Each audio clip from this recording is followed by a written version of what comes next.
Good morning. I call to order the June 2023 meeting of the Governance and Policy Committee. Good morning to everyone.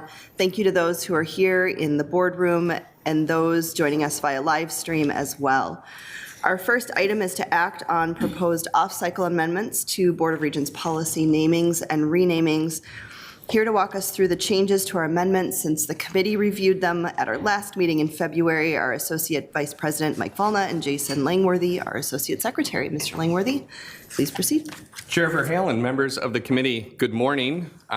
I'm sure all of you wake up every morning and look at policy definitions like I do, so thank you for joining me with that this morning. Before you for action are the off-cycle amendments to namings and renamings, and just as background, the board last amended Board of Regents policy namings and renamings in February of 2022. This was after a multi-year highly consulted process to add significant amendments to the policy, specifically around renamings. When those amendments came for action in February, there were some questions about the definitions that are before you today around the difference between gift and sponsor and sponsorship, and the desire to have a little bit more clarity on those. But instead of delaying the rest of the amendments and the implementation of those amendments, the board decided instead to take action and to come back to those definitions later. Over the course of the last year, a group from University Finance, the Controller's Office, the Tax Management Office, the University of Minnesota Foundation, the Office of General Counsel, and the Office of the Board of Regents have worked together to come up with these clarifications around gift, sponsor, and sponsorship. And so the proposed definition for gift contains additional language to make clear that a gift is a contribution made by a donor, where a donor will not receive any direct economic benefit. To complement that, we made sure that sponsorship states that support is provided with the expectation of returned economic benefit, and then we modified the definition of sponsor to align with those. Since review in February, and based on the committee's feedback, we updated a couple of items in Section 3, Subdivision 5. So the term contract we changed to agreement. To the university was added after other support, and to the trade or business was added after returned economic benefit at the end of the subdivision. So those changes were based on the committee's conversation. And Associate Vice President Volna and I would be happy to answer any final questions you might have. So before we move on to discussion or any questions, is there a motion to recommend adoption of the proposed amendments to the Board of Regents policy namings and renamings? So moved. Second? Second. All right. Questions or further discussion? I just really appreciate the time that went into this. I know when we originally adopted this, made the significant changes to this policy in February, this was something that we wanted to get additional consultation on, get additional feedback from all of those stakeholders, make sure we were aligning across a lot of different operations within the university. And so really appreciate the time and effort that went into this. Thank you. Any other questions? Comments? All right. Being no further discussion, all those in favor say aye. Aye. All opposed say no. The motion's approved. Thank you very much. Our second item is consideration of the resolution related to Data Practices Act requests from state officials, which was referred to the committee at the February 2023 meeting of the board. This item is before us for discussion today. To frame that discussion and provide us with an overview of the university's DPA practices, our Deputy General Counsel Brian Slovet and Chief Data Practices Compliance Officer and Data Access and Privacy Director, Lori Beyer-Kropensky. Excuse me, I tried. Deputy General Counsel Slovet and Director Beyer-Kropensky. If I don't look at it, I can say it. The floor is yours. Great. Thank you, Chair Verhalen, members of the board. We're here this morning to talk about data practices compliance at the university, including the efforts we have made as an institution to comply with this law in the face of the ever-increasing number of requests. With all these efforts, please know we strive to honor the policy of transparency that underlies the Minnesota Government Data Practices Act, while at the same time abiding by the privacy requirements of the law. Now, one major part of our effort was to hire the person sitting next to me, so I'd like to start by introducing her. In May 2020, Lori Beyer-Korpensky took on the new position as the university's Chief Data Practices Compliance Officer and Data Access and Privacy Office Director. She provides overall management of the office and focuses primarily on data practices compliance, education, and leadership, and serves as the university's responsible authority. Lori brings more than 20 years of state government and legal experience with the Minnesota Government Data Practices Act to this role. Most recently, Lori served as the Minnesota Department of Administration's General Counsel and Director of the Community Services Division, which comprises 6 diverse programs, including the Data Practices Office, the State Demographic Center, and the Office of Grants Management. The Data Practices Act Office's role is to provide assistance and advice in data practices and the open meeting law to state agencies and the public. So to say the least, we were very fortunate that Lori agreed to bring her extensive experience and knowledge with the Minnesota Government Data Practices Act to this role with the university. We're going to talk about several topics this morning. In addition to talking generally about the DPA itself, we'll be discussing how the university complies with the Act and the trends we are seeing with respect to data requests. We're also going to be talking about the changes that we made as a result of our 2019 review of the Data Practices Program. Madam Chair and members, thank you for including this on your agenda today. I had personal as well as professional reasons for wanting to come here.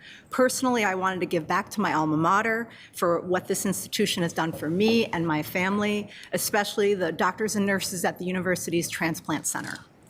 Professionally, I wanted to test out all the ideas and tools I had been sharing with state and local officials on how to make this law work in a place that faces the volume of complex requests that we get.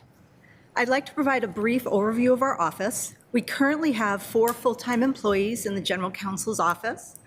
We respond to records requests for all 5 campuses through our records portal.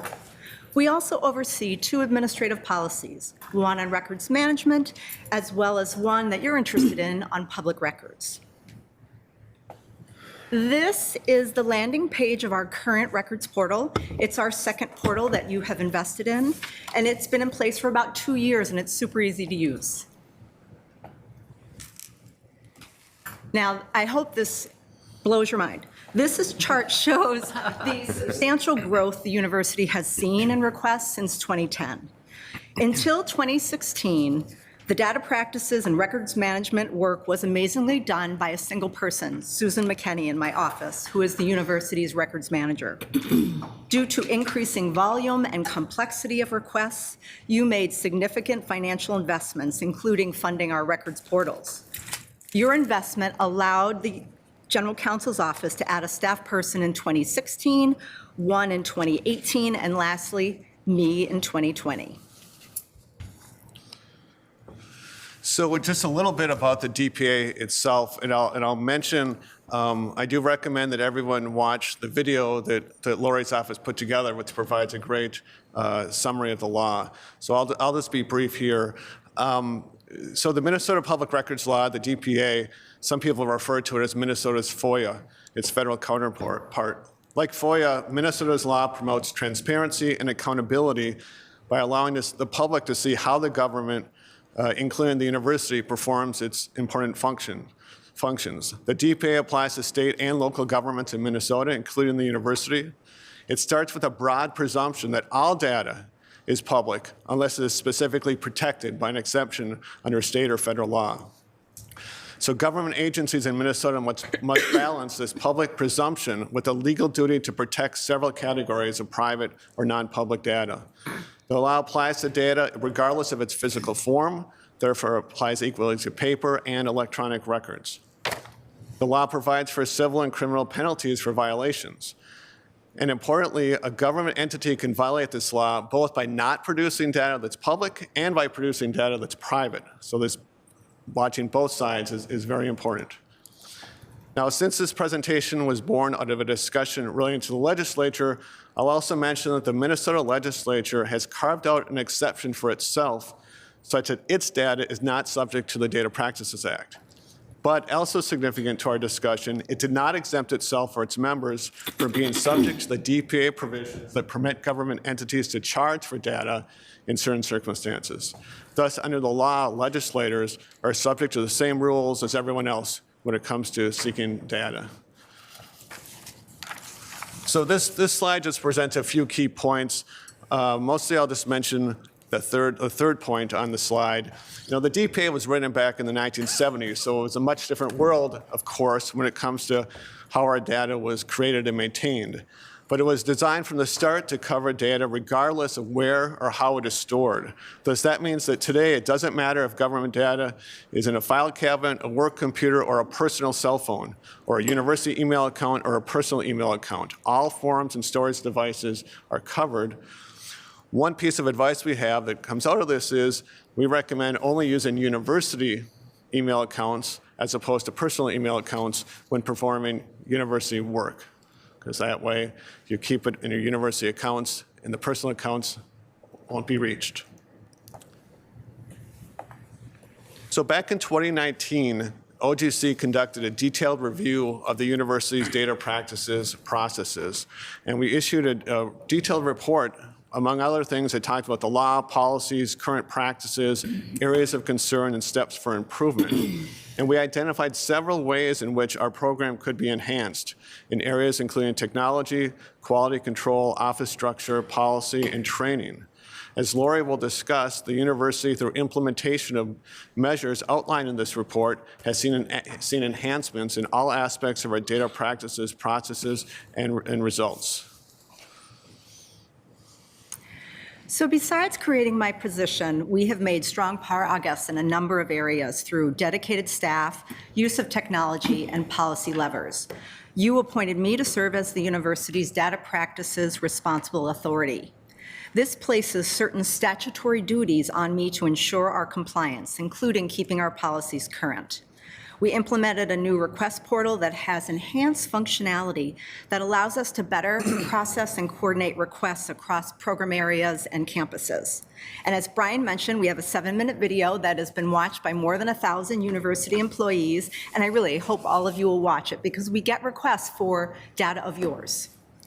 We have also enhanced our redaction review process to improve the consistency of our redactions and to ensure that our redactions are supported and grounded in the law. We also conducted a review of our public access to university information policy, which is the one that you're interested in.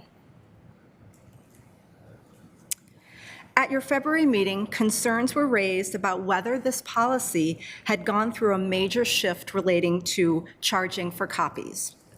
In fact, this policy has been in place since 1999 and already provided that costs could and would be charged as allowed by law. In 2020, we went through the university's comprehensive review process. Our goals were threefold: transparency, efficiency, and creating incentives for requesters to help us help them. Our ultimate goal is to get more data to more people faster than ever, but as allowed by law. The review process includes formal consultation and feedback from a number of university committees. The end result was the Policy Office Director and the Policy Advisory Committee determined that the changes being made to this policy were not substantial and major, so they did not require the approval of the President's Policy Committee. So as I mentioned, this policy already provided that we could charge as allowed by law, but it lacks specifics about when we'd charge, and our practices may have been inconsistent at times. We routinely charge for lists of student and staff emails, customized reports and statistics, as well as some large requests. The changes adopted in the procedure moved us away from being a FIFO, first in, first out system, to instead working to create incentives for requesters to be targeted and focused in what they ask for. Moving from FIFO also offers us some insulation from a single requester consuming the majority of our resources. We laid out expectations that we would negotiate any large, complex request. And when someone wants communications or emails, they need to give us names or emails of the people they want searched. For the first time, we set out a $50 threshold for when we'd collect fees in advance. And $50 was selected to reflect approximately the average cost of about an hour or two of university staff time, balanced against the cost of receiving and tracking payments and audit through our accounting system. We also provided for in-person inspection for free. And when someone chooses inspection, that means that no cost, zero cost can be passed on to them. The goal isn't about generating revenue. It's about bringing the requester to the table so that we can work with them to hone in on what they want and get it to them faster. So I see that as everyone wins.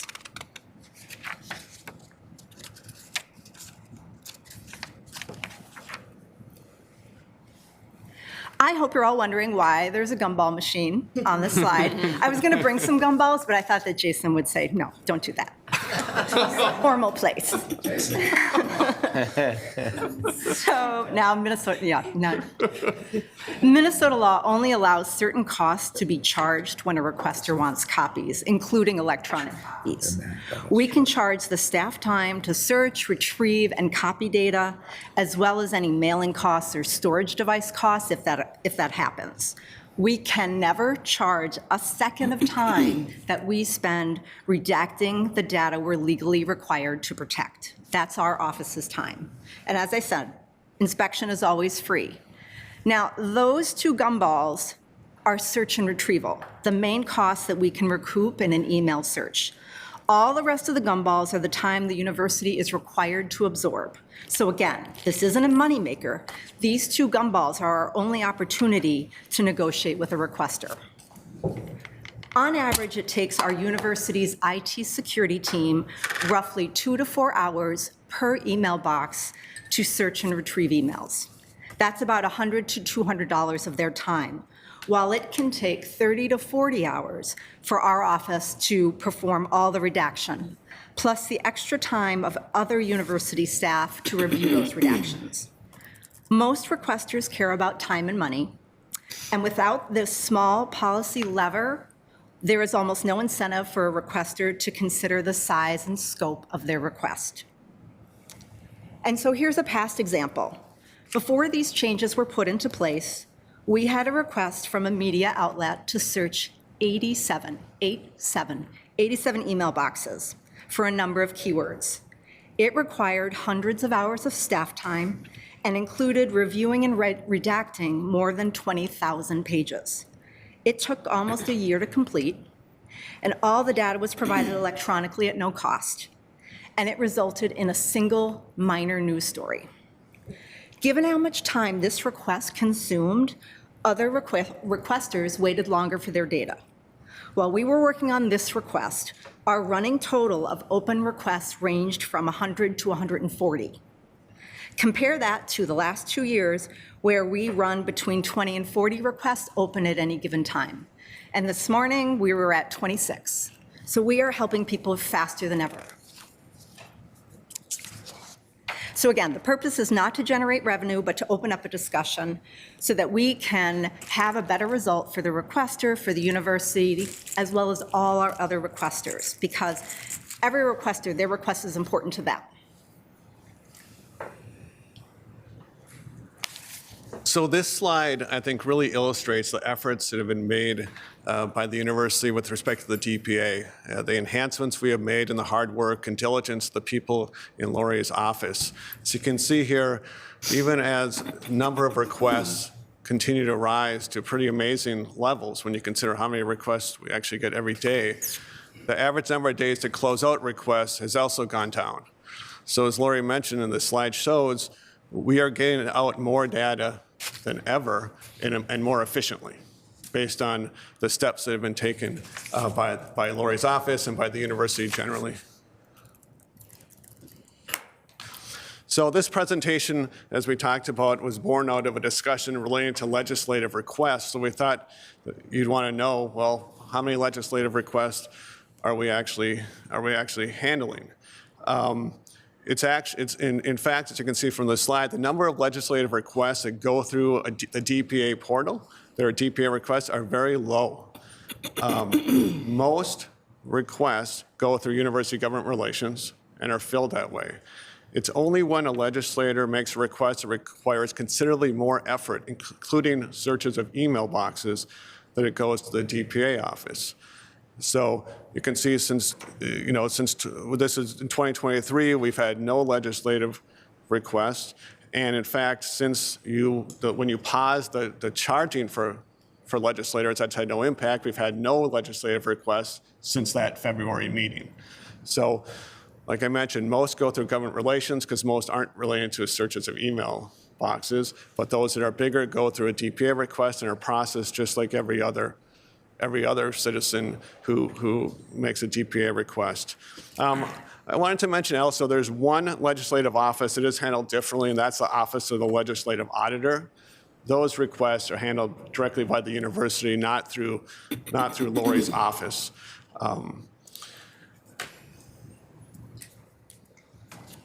Now, this chart shows the requests through April 30th of this fiscal year. And you can see almost 94% of requesters received free data. 73 got a cost estimate, so 6%. So as you can see with the average days to close, we're getting the vast majority of requesters free data faster than ever before, which I believe demonstrates our commitment to transparency and accountability. Next, we can do a deeper dive into the 6% to see what happens when we pull this lever.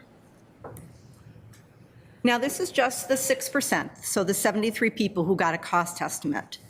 After working with our office, 60% of them refined their request in some way so that they could get free copies. 8 people came in person to McNamara to view data, and 21 people paid, which brings those paying to less than 2% of our total.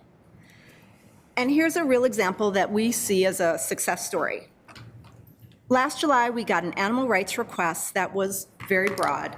It was so large that the program staff that we work with couldn't even ballpark how much time it was going to take to gather the records. We went back and forth with the requester several times. Ultimately, they targeted their requests to dogs, cats, and non-human primates. They got an estimate that went from too big to estimate to $15,000 to $2,000 to $432, which they paid. This request likely would have taken us a year or 2 years to compile and redact. Instead, with the outstanding work of my office and in collaboration with the requester, they were able to get the data by December, so in less than 6 months. So again, without this policy tool of charging, all the other requesters would have waited longer.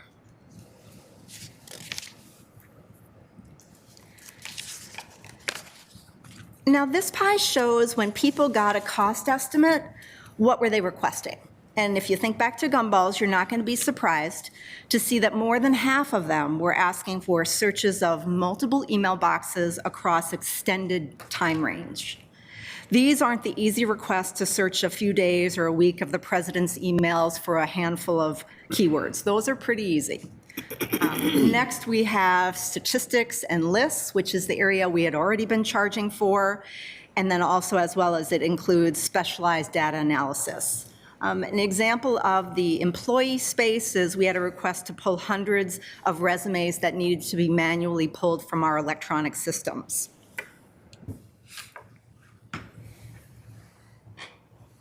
Now, we are really lucky to have such great support across the university for gathering records. This chart shows where we've got the largest volumes. Requests for a specific police report is our biggest area, and our team works closely with our police department colleagues, but they process most of these requests directly through our portal. We jump in when the requests are larger or more complex. And outside of police reports, people are most interested in data about our students, our employees, and our financials. And in any given year, 10 to 20% of our requests come from media outlets. And we work closely with our university relations colleagues on those. There's also, of course, strong interest in athletics, as well as contracts, RFPs, and discipline. Now, this chart shows the smaller categories that have the biggest impact on our workload. And if you think back to gumballs, you'll appreciate that email searches can mean 50 to 100 hours of redaction time. Now, the second is data subjects. When a person asks for their own records, they're a data subject, and we have 10 business days to get them their data. So data subjects always go to the head of the line over public requests. And then any kind of audio or visual, including body-worn cameras, is more challenging because redaction requires special software, identity verification. It just has more steps to it. The other small category with a pretty big footprint is research requests. And these are typically from animal rights organizations who want our research protocols and processes. We are currently in the middle of redacting 2,300 pages of animal research protocols for an advocacy organization. It took 18 hours to gather those records, and we expect it's going to be 60 to 70 hours of our office time to redact it.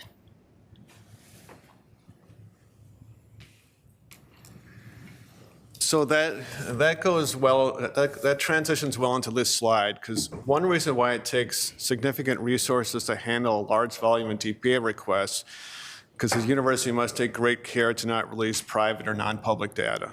Every document that goes out of Lori's office must be reviewed to ensure it does not contain any of the many types of data that is protected under the Act. This slide before you presents the most common categories: student data, personnel, security information, et cetera, that needs to be considered. And in many situations, these do not present simple questions. It takes consideration and judgment to make sure the right redactions are made to each document that goes out of the office. That's our presentation. We're happy, of course, to answer questions. Thank you so much, Deputy General Counsel Slovett and Chief Data Practices Officer, Practices Compliance Officer, and Data Access and Privacy Director. If you don't mind, can we just call you Director Beyer-Krupensky today? Is that all right? Madam Chair, you can call me LBK if you want. I appreciate that. Thank you. While we gather a couple questions, I had just a couple from the outset. You mentioned the Office of the Legislative Auditor, Mr. Slovett, and just to be clear, since this came out of a resolution related to legislators, if a legislator made a request to the Office of the Legislative Auditor, then the legislative auditor could work with the university, and that's outside of the Data Practices Act policies that exist, correct? Correct. If the Office of Legislative Auditor decided to conduct an investigation or review, for whatever reason, we would work with them separate from the DAP office.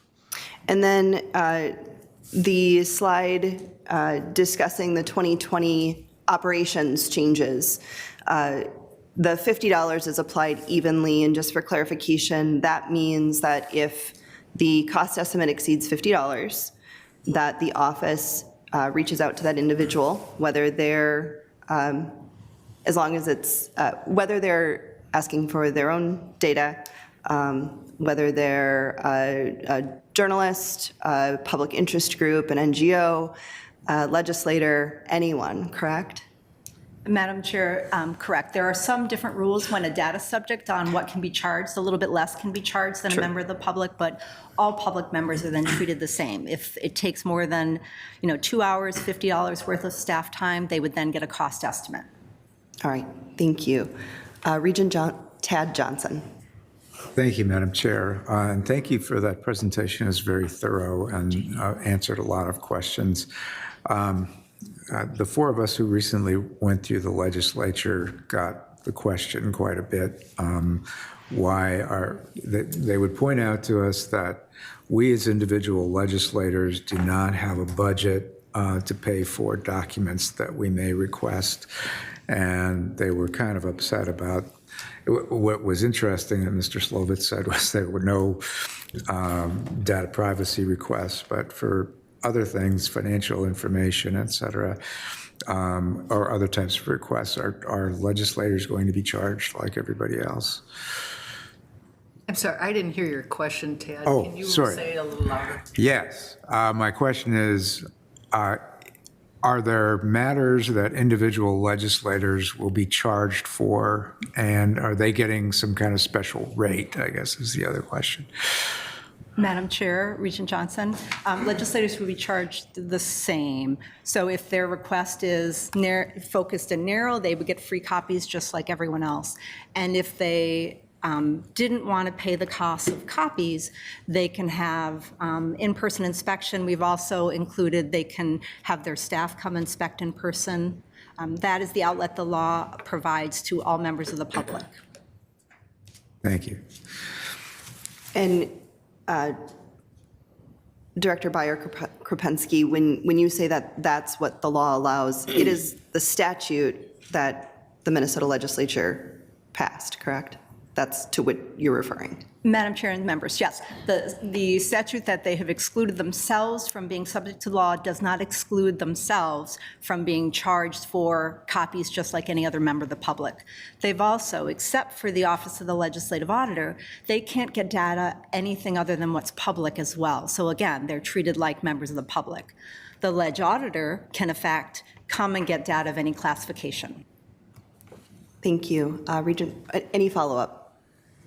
Yeah, I guess if we exempted legislators from paying, how much would that cost the university?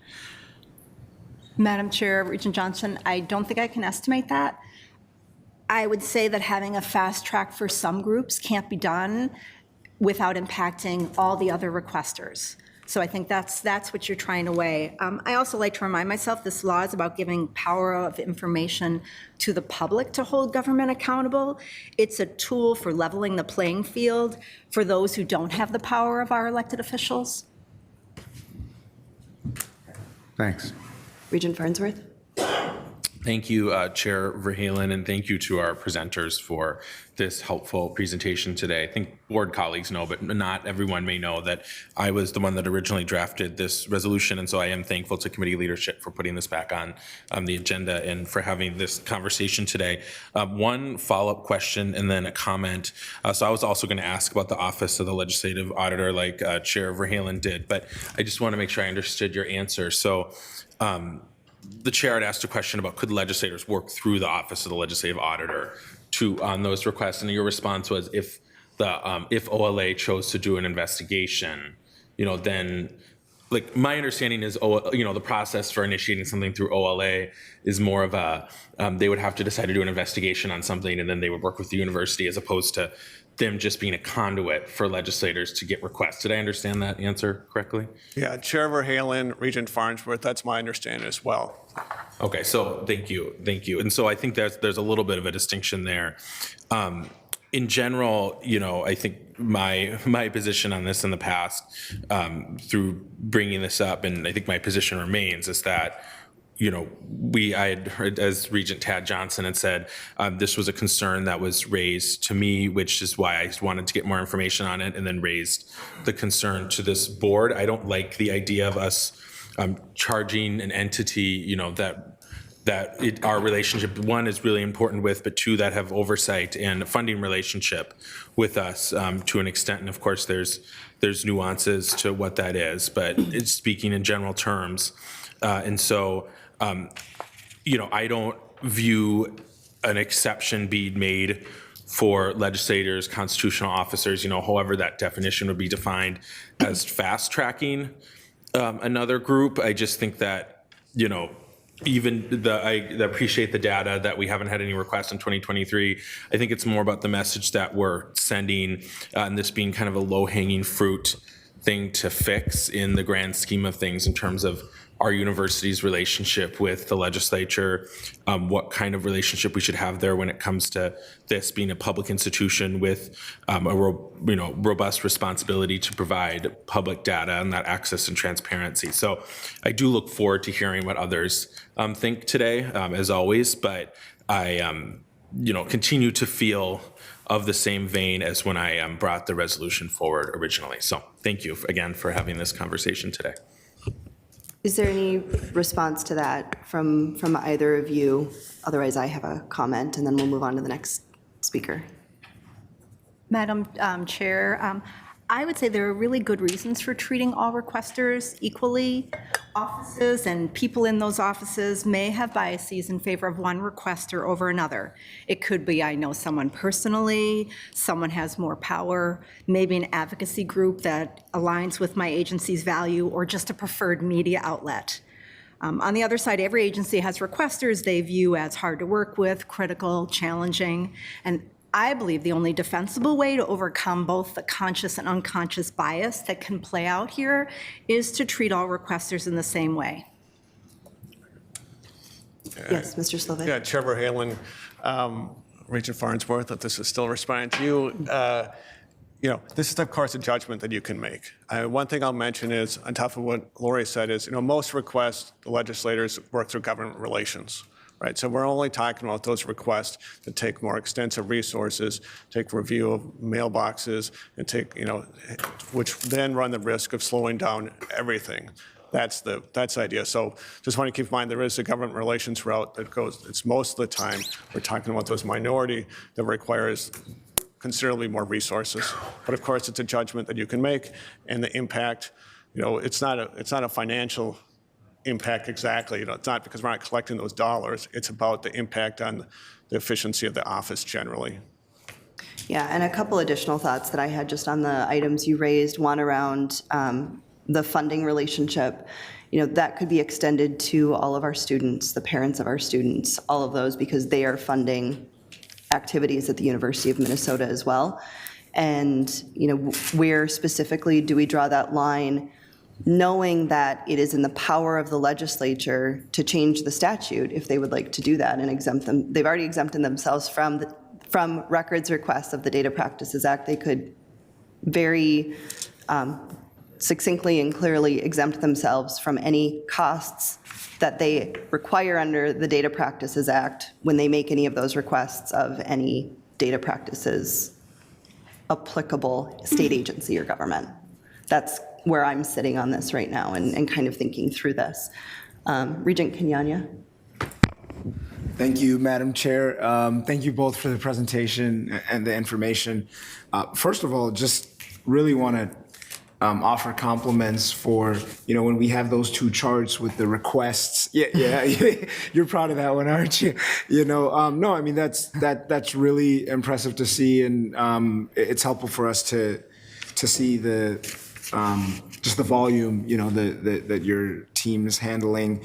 One thing that this has been helpful for me is I think it's been clear to me, as you said, it's not about profit generation.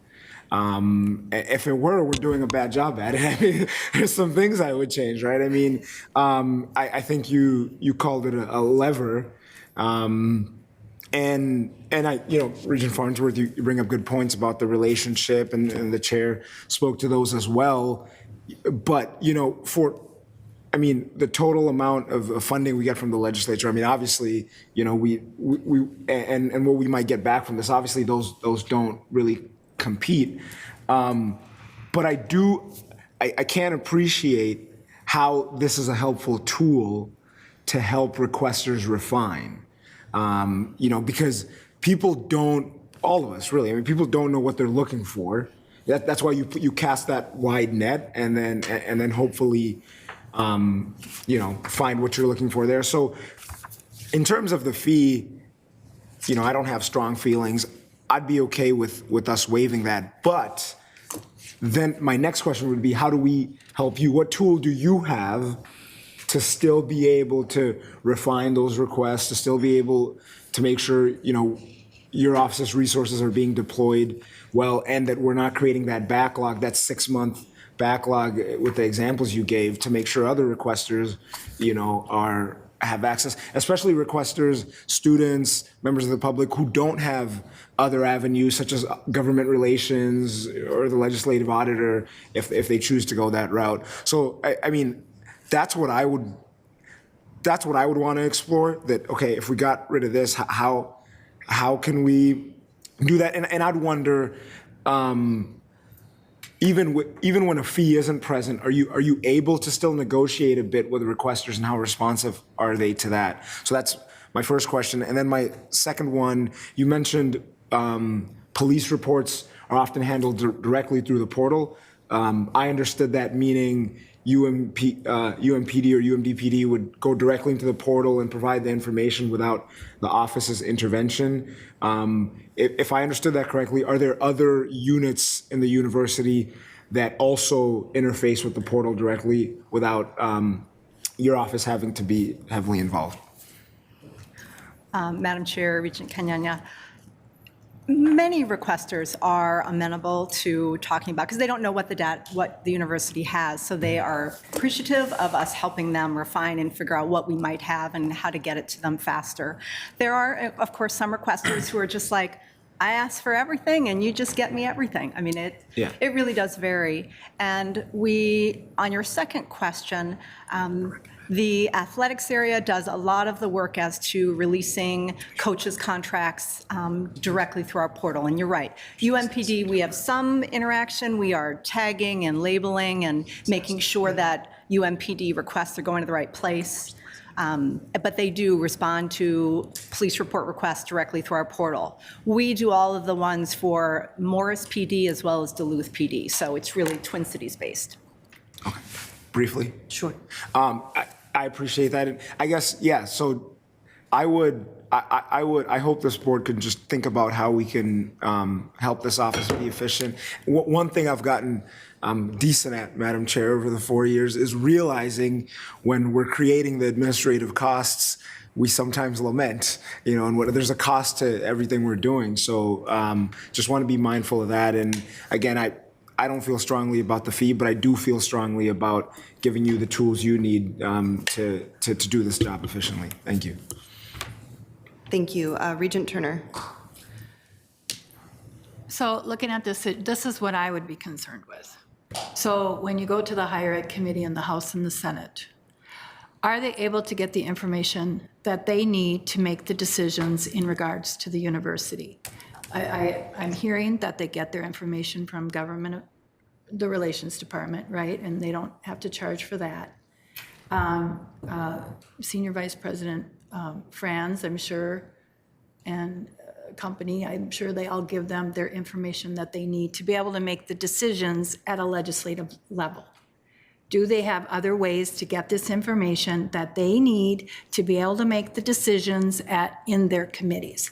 That's what I am concerned about, and that I would feel that they should not have to pay for information that would stand in the way of, I wouldn't want to be a hindrance to them being able to make decisions on our behalf in these committees. Director Sylvan. Chair Verhalen, Regent Turner, thank you for your question. I'm not aware of situations where that has happened, where those important committees haven't been able to get the information they needed to make the decisions they need to make. I think in terms of the categories of requests that have actually gone to the DAP office, generally they're very narrow with respect to specific situations that are happening at the university as opposed to more global or broader issues. So, I mean, I think my colleague Lori is probably not aware of those situations either. As far as I know, they're getting the information they need to make the budget decisions from government relations, from our budget office, et cetera. So I'm not aware of that being an issue. Just follow. Sure, quickly. I didn't mean to sound so stern. I just wanted to make a point that they are able to get the information that they need to be able to do their job up on the Hill. Chair Verhalen, Regent Turner, I didn't take your You look question. scared. Yeah. No, I didn't take it that way at all. I think it's a good point and a good question, and that's generally speaking, this office is not the office that's involved in those communications. In those bigger issues that they're considering. Director Byer-Kropensky. Madam Chair, Regent Turner, from my experience working with the legislature, I think one of the challenging areas is they may want certain data that is in fact protected. and they legally can't have it. And we see it with other requesters. If someone is, the school board has decided to reach a settlement with their superintendent and they believe they pay taxes, their kid goes to that school, they should be able to know what happened. And our law is balancing privacy and openness. So sometimes the pain point really isn't that they're being charged, it's they can't have the data they want. And that, I think, is some of what we were facing with the recent requests. Someone wanting to know why a chancellor search failed. Well, that's data about applicants. They can't have it. So we try and explain it as well as we can, but people are still frustrated because they believe accountability is I can know everything. But thank you for the question. Thank you. Chair Mayron, Regent Mayron, Regent Chair Mayron. Whatever. Thank you. I'm looking at the slide that on the legislative requests that you have there, and I have a couple of questions and then a comment. So with any of those requests, the actual number of requests are fairly limited, as you pointed out. There under 20 requests between 2019 and 2022. In terms of magnitude, do you have any knowledge as to whether any of those requests resulted in a fee being charged to that legislator or a legislative staff person in connection with those requests? Madam Chair, Regent Mayron, no. Well, we had never charged any of the legislators, and then in 2022, we had several where we were saying this is how much the costs of copies would be. And in the meantime, your meeting occurred and you put a pause on any charging. So we have provided them data, even before your meeting, some data for free, and we have continued to provide them data. So was it the 2022 requests? There were 9 requests there, but within that mix that generated, they were of such a magnitude that that you provided the cost estimate to them. Is Madam that Chair, correct? Regent Mayron, correct. Okay.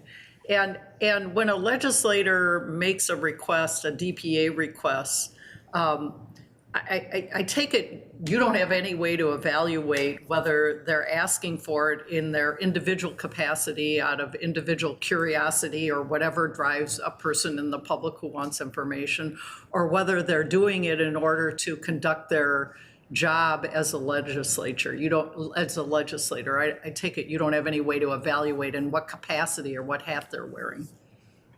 Madam Chair, Regent Mayron, sometimes they'll say in most of their requests, they will upload requests on their legislative letterhead, so we take it that they are doing as a part, or they are using the stature of their office to make that request. Okay.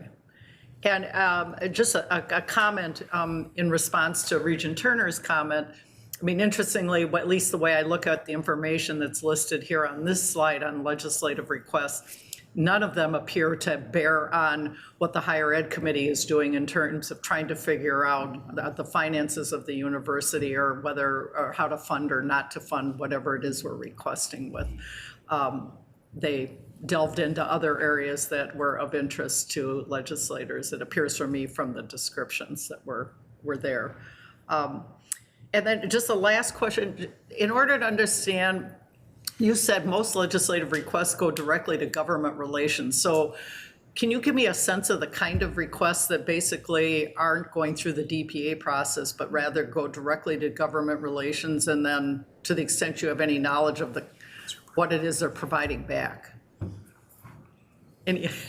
Madam Chair, Regent Mayron, I'm not, since they don't come to us, I'm not really sure, but my general experience is if they are looking for, say a single contract, or perhaps, statistics about, kind of graduation rates, that legislative government relations people help them with whatever kind of information, what are some of our financials and budgets and the success of our students, the retention of our staff. So I think that it really varies. And it's really only when they get into the space of some data might be protected. Like so they said, I'd like to see the resumes of the people who applied to be interim president. I would hope, because they've watched our video, that our government relations people would not be handing over unredacted resumes. Okay. All right. Thank you. Thank you. Regent Gully. This has been a great conversation, and I really appreciate the presentation, and I honestly, sincerely appreciate the fact that you try to level the playing field for, just folks in the general public. We're a public institution. I am looking at these legislative requests, and they don't. I mean, it's hard to tell, right? Because there's 4 legislative requests in 2019, I mean, one of them could be a year-long request for all I know. But I did hear from legislators, and I can't say that this was because of what was happening in your office, but I did hear from legislators that they were having a hard time getting the information that they needed from the university around, even basic things like budget and trying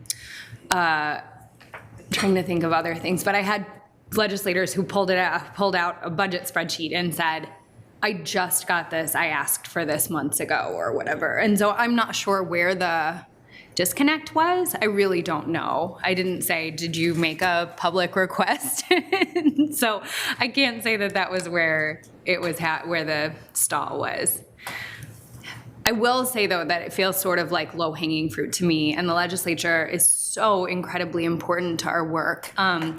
That being said, I don't want to just say well, there shouldn't be a directive, you have to just go ahead and do this. Anyway, I do think it's important to have a conversation about if we say that legislators don't have to pay for requests, are there limitations? Do we need to think about staff capacity in the office? Do we need to think about other ways to sort of handle that? But generally speaking, I support the idea that our legislators I could tell in my time with lots of legislators that it didn't feel good for them to feel like they couldn't get the information that they needed from the university. And it wasn't helpful to our ability to get funding from the state. And so for me, this seems like a very simple way and probably not the only way. It sounds like there are other ways that we need to address this, but a really sort of simple, good faith gesture to say, hey, we are open and our books are open and we will help you get the information that you need. So, but that being said,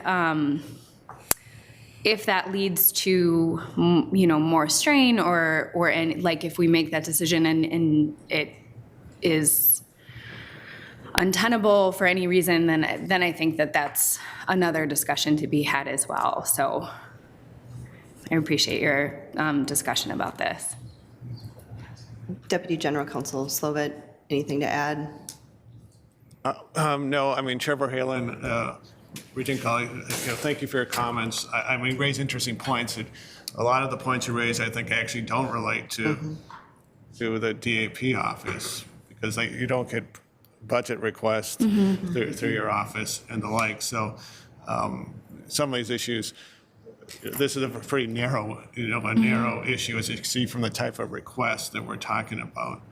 But other than that, I appreciate your thoughts. Yeah. Thanks. Regent Hipsch. Thanks, Chair Verhalen. So when I'm looking at the chart on page 22, it looks like we're either on top of the hill and we're going down, or we're just keep going up. Just to be clear, this is the university data request history. And so The line in that chart. time frame, One more we back. went from 1 person in the office to 4. And if we keep going up in 10 more years, could we be at 8 to 10 in that office? And that's administrative costs, folks. I don't care how you spell it. That's administrative costs. And secondly, the legislature made the law, and I have no problem with giving them whatever they want, and they can exempt themselves from the payment. And if we are the only ones to exempt payment from the legislature, what about the 87 counties and the multiple cities and all the school boards? Are they going to all have to exempt? So they should do one law change and exempt themselves if that's what they want. And by making them do it versus us doing it, then they're adding to our administrative costs versus us adding to our own administrative costs, which looks differently. So those are some things. And then my question is that there's a lot of different ways that we communicate in the next generation, especially Snapchat, WhatsApp, Twitter, Facebook messaging. And when does that start to come into this besides just regular messaging, texting? emailing, letters, phone calls. So I think that could add a whole nother deluge of cost to our university. So that's where I'm at on this. So I'm not gonna support, I support giving the legislature free data request if they request that, but they need to do it in the change in the law, in the statute. Changing the statute. Yeah. We are running tight on time, so Regent Davenport and then Regent Tauyarabe, and then we will close out this fabulous discussion. Thank you, Chair. I'll be quick. This is the very type of information we need to make decisions like this. And the trigger points for me this morning, government relations is an access point for legislators as compared to the DPA. But most striking to me is the reminder about the law and how it originated itself is in that power structure and treating people the same. And so that has had a major impact on where I'm going with this, because I had totally forgotten that aspect of the law, which I think is critical in the origination of it. So thank you. Regent Tauyarabe. Thank you, Chair. Oh, can you guys hear me? Yes, Chair, we can. Chair Yes. Verheugen. We can hear you. Thank you. Okay. Sorry about that. Thank you so much for the presentation. I thought it was extremely helpful in terms of just my own understandings of these public records requests, and specifically in relations to the conversations we've been having about, how to respond to legislators. And so, one, I want to echo what Regent Davenport just said, which is really the reminder to all of us about the purpose of making, both the law, but also treating everybody the same. And I would hope that in the university, so I heard a couple things that I think would be important to better understand, which is what is the oversight that work that we do right now with the legislature, and to the extent that we need to think about relationships and with the legislature, I can see where there's room, but I don't think that is done through public records. I would hope that this is a feature in an area of work that provides, equal access, and that we treat these requests in the same kinds of way. And so I want to just applaud the office for creating and streamlining a process that seems to have done that. I'm open to hearing more about whether the fees could be changed, but I also support what Regent Hipsch is saying about, about that going through the proper channels to make that kind of exemption, because I feel like every stakeholder that makes these requests feels like, they should not have to pay probably, right? And so for us to just use the positional power of the legislature to say, in this group of people don't pay, but students have to pay. Our other funders or our other advocacy groups who also have a stake in the university will have to pay. It just doesn't feel fair to me. So I just wanted to say that, but thank you very much for the presentation. Thank you. And, sorry. Chair Verheugen, I'm just wondering if we could, maybe you're going to do this anyway, but if we can get a sense of where we go with this now. We exempted the legislature in this past legislative session. And so, and we have this resolution that is part of our materials, but I'm not sure where we go with this on a going forward basis. Some have expressed that they would not support the resolution that is in the docket materials. We all haven't weighed in on that yet, but I guess I'm interested in what's the next step, particularly if this, so that we can bring closure to whether we're going to exempt the legislatures in the future or not. Executive Director Steves. Madam Chair, members of the committee, it is really entirely within the committee's prerogative whether to take it up at a future meeting. At this point, it was the resolution was referred to the committee. It's not before the committee for action or anything today. It was really about getting baseline information and understanding. And if you feel, given that information, if the committee collectively feels that the current practice is the desired practice, then no further action is needed. If there is a desire to make a change of some sort, then it would need to be built into the committee work plan to come back and take some action on it. And to your other question about the motion from February around charges, the motion was for this committee to consider that it was a pause on charges until this committee considered, and today we've considered it and discussed this issue. So that would be the end point of the way that motion was made in February.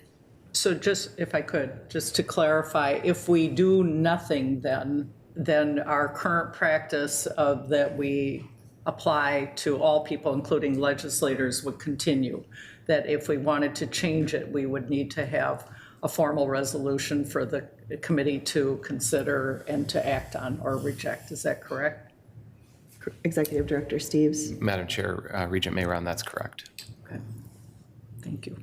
Regent Farnsworth. Yeah, thanks, Chair Verhalen. I just want to get a quick clarification. I was going to ask what Chair or Regent Mayron was asking. So I guess, so we revert back then, because I guess now in hindsight, and I wasn't the one that made the motion, but in hindsight, consider is a little subjective in the last motion. So I would have viewed that as we would be making a decision or some sort of action would be a consideration when that motion would then stop and we'd be reverting back to our other practice. I'm okay with, I don't know. I think everyone knows where I stand on this, but if I've heard the will of the group, and so I think we want to be really clear if this was considered a consideration and now that motion goes away and we're going back to the old policy. Executive Director Steves. Madam Chair and members of the committee, yes, the interpretation that we're applying is that this constitutes the consideration in that oral motion that was made.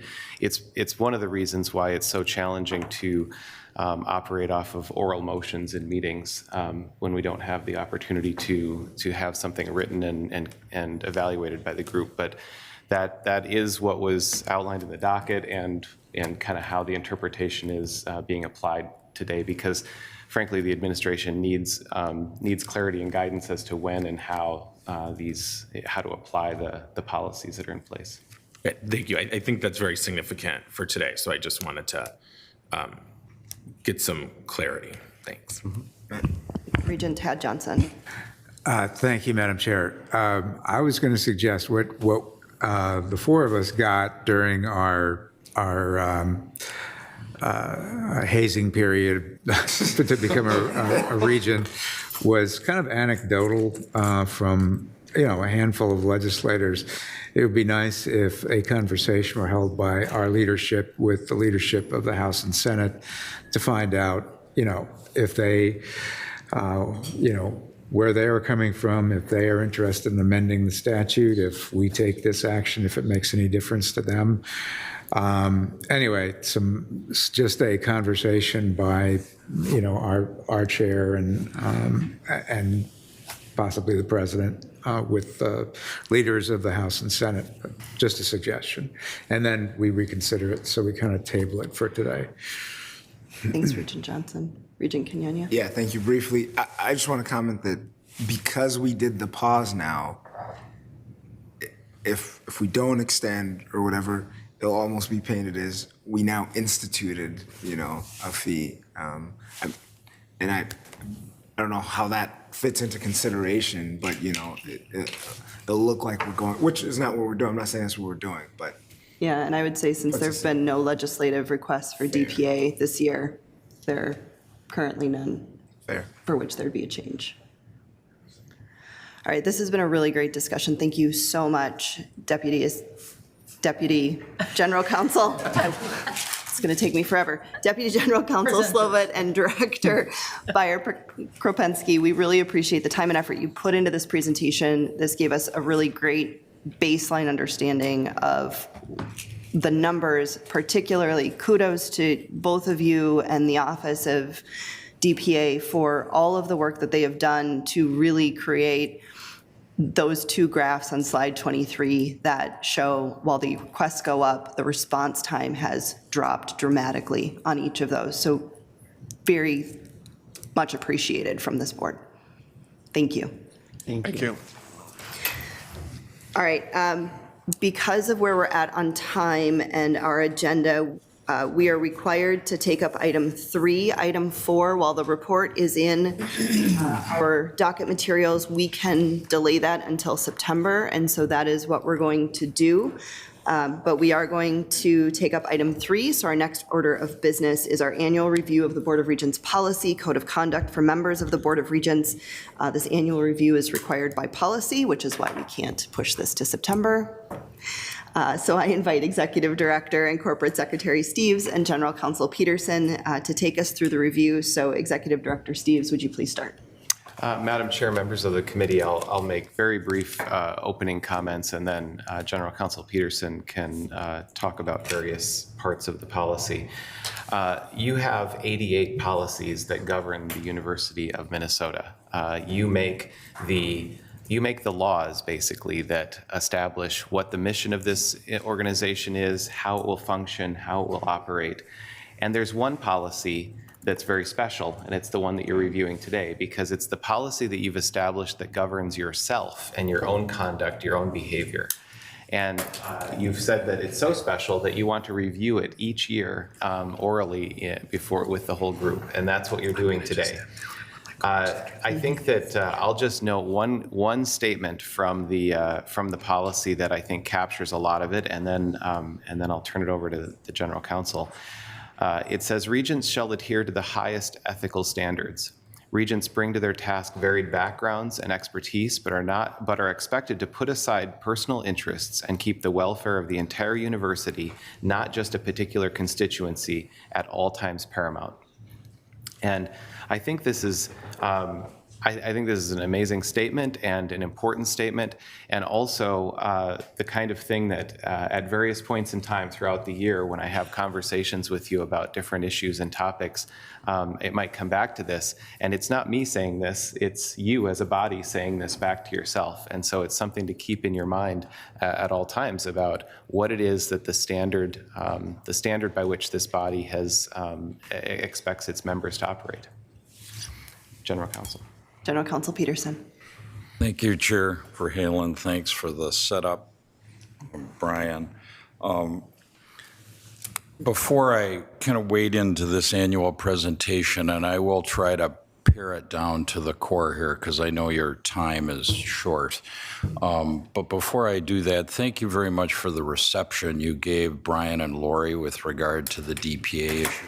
It's a very important mission for the university, as all of you appreciate, but there are also, they are two reasons why my job is so easy. And so you got an example this morning of the wonderful advice that lurks within the Office of General Counsel. And as I say, that's the reason why my job is rewarding, but also reason why my job is pretty easy thanks to them. So thank you again for the dialogue this morning.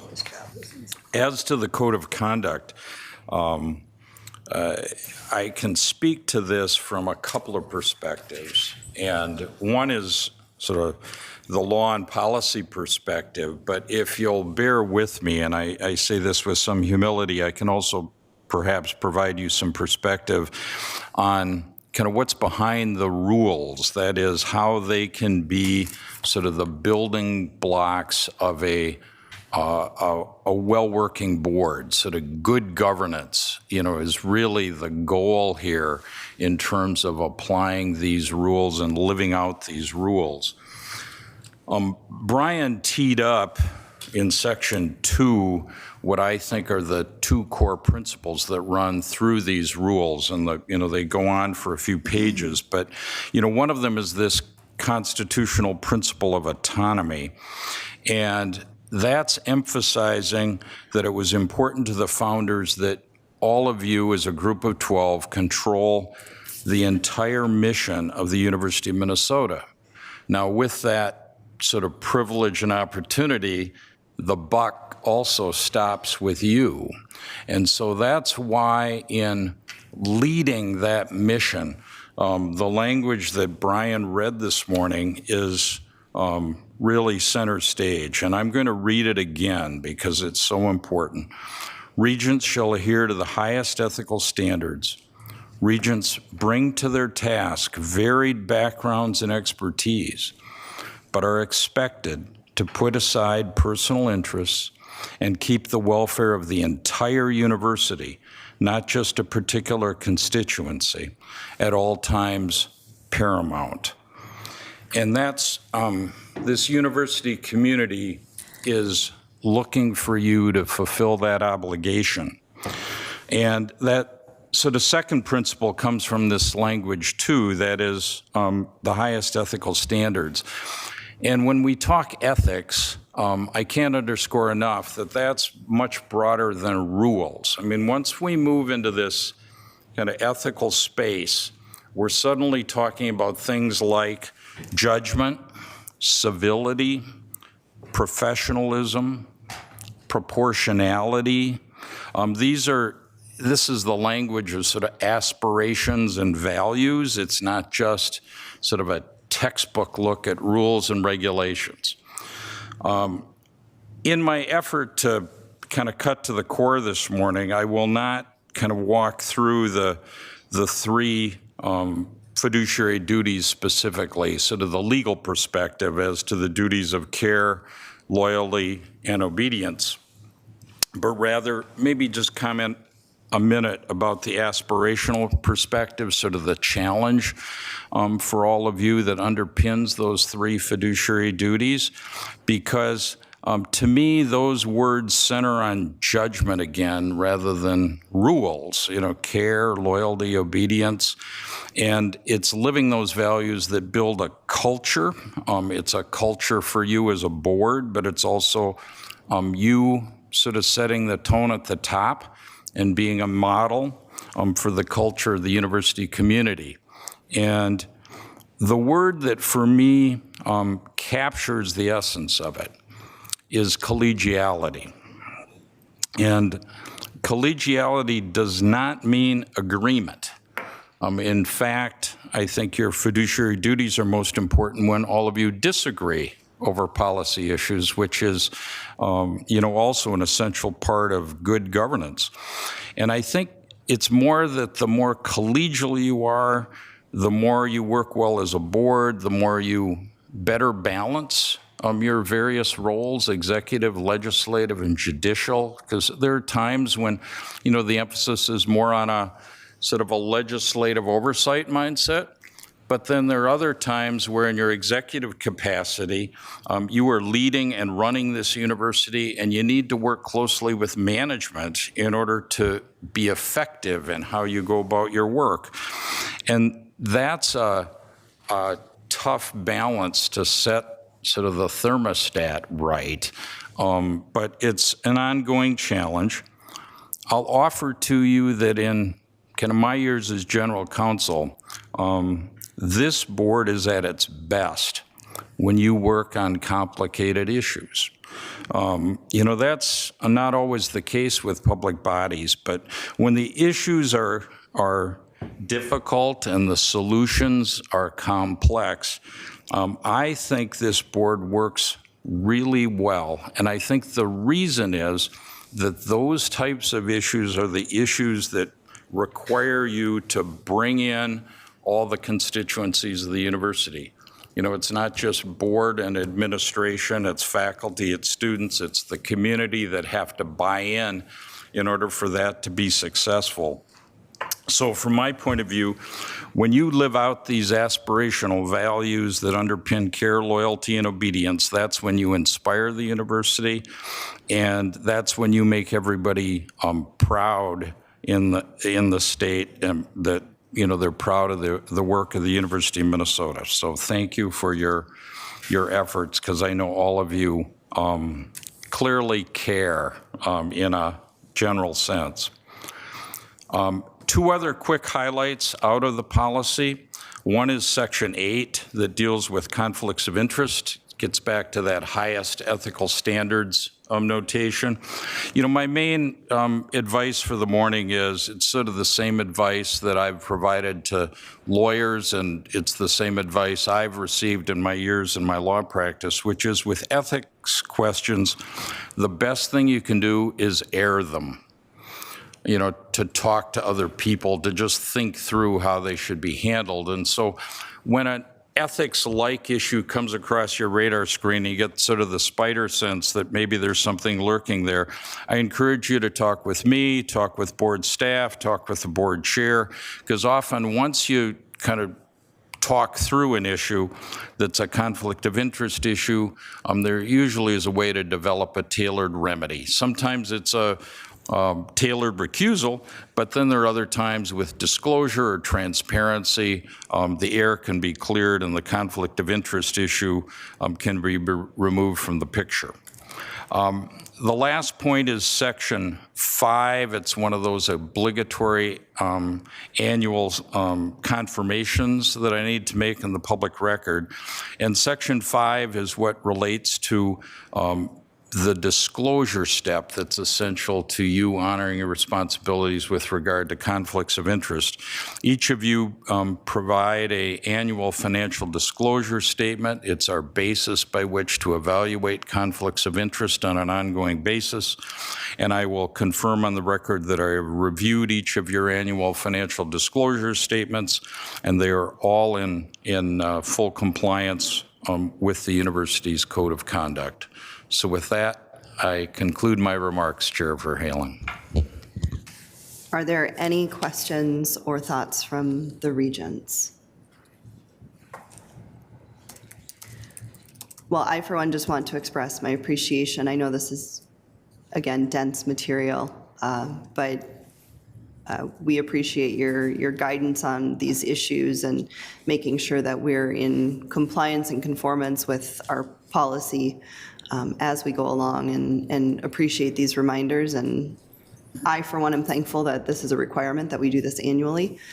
So, Regent go ahead, no, I figured if I finish. I just talked wanted long to- enough, someone would have something just to cut me off. So, I just wanted to I was trying to get their attention. Okay. I got yours instead. all good, Regent Mayron, please go ahead. Well, I just wanted to make two comments.